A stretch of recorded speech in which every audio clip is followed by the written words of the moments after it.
From our state capitol newsroom tonight, Governor Bill Lee's new education spending plan is running into some speed bumps, but it's not dead yet. The Tennessee Investment in Student Achievement is the governor's new plan to direct per student funding. But questions remain among Republicans and Democrats over the long-term effect of this massive restructuring. News 2's Gerald Harris has more on the fight over school funding. Debate on TISA is expected to intensify over the few remaining weeks left in the 112th General Assembly. It's going to take a long discussion. The committee members want to take their time and have discussions. There's an amendment that was dropped earlier this week from the administration. They wanted time to look through that and compare it to the direction that they wanted to go compared to what the previous direction was from the governor's office. Democrats are calling on the majority party and the governor's office to slow down amid rapid changes.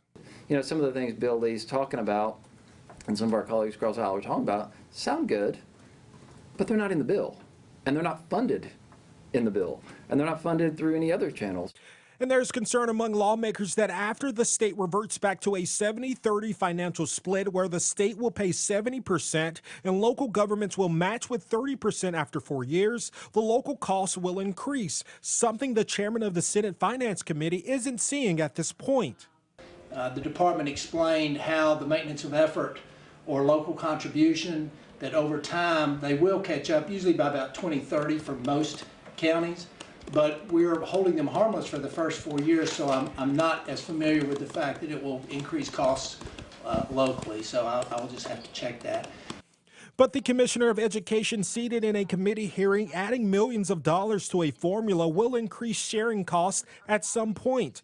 And the governor couldn't make a promise that sometime in the future taxes will not go up for locals. But we've set it up such that they would not be required to increase taxes because there's no additional share for them. What happens in the future, it's certainly their decision about other spending and how they make decisions about taxes, but it won't be in these initial years because of this additional funding. Democrats say the formula that could last multiple decades will eventually put a strain on local districts. They're setting this up for a real dangerous situation, and it's ultimately going to fall to local governments to raise taxes. It's inevitable as currently constructed. Gerald Harris, News 2.